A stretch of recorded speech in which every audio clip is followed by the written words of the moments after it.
هذا في الفصيح. في النبطي من النساء اللي يكتبون شعر.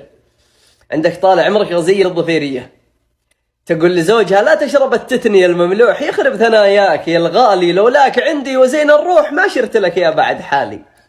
هذا واحدة غزية الظفيرية. الثانية نورها الحوشان، لها بيت شهير اللي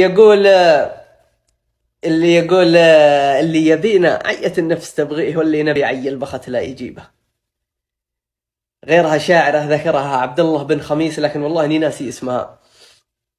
توفى زوجها فأخذا أخوه علشان يهتم بها وبأولادها، لكنها انصدم أن ما هو زي زوجها الأول، فتقول: أخذت أخوه أبغي عوض ذاك من ذاه، البيت واحد من كبار الجمايل، الزول زوله والحلايا حلايا، هو الفعل ما هو فعل وافي الخصائر. من النساء الأميرة البندري بنت والدة الأمير سعود بن بندر محمد بن عبد الرحمن، الشاعر الجميل عليه رحمة الله، توفى عام 1406.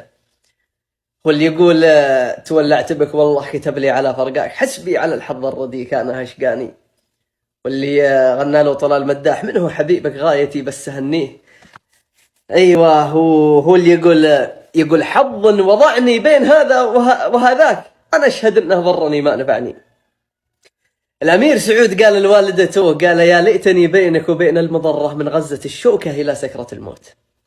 ويذكر أنه كان بار بوالدته الأميرة البندري إلى درجة غير طبيعية، حتى أنها قعد تبكي وهو تمنى الموت، تكتب شعر تمنى الموت علشان تلحق ولدها الأمير سعود.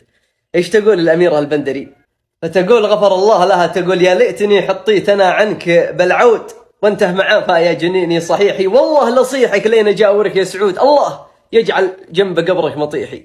الله يغفر لهم. توفي عام 1429، وكانوا يجتمعون اسرتها وهذا، فتفكر في ولدها، تقول: لين اجتمعت ولدت العين لسعود، قامت تلفت وين صافي نظرها. الله يغفر لهم.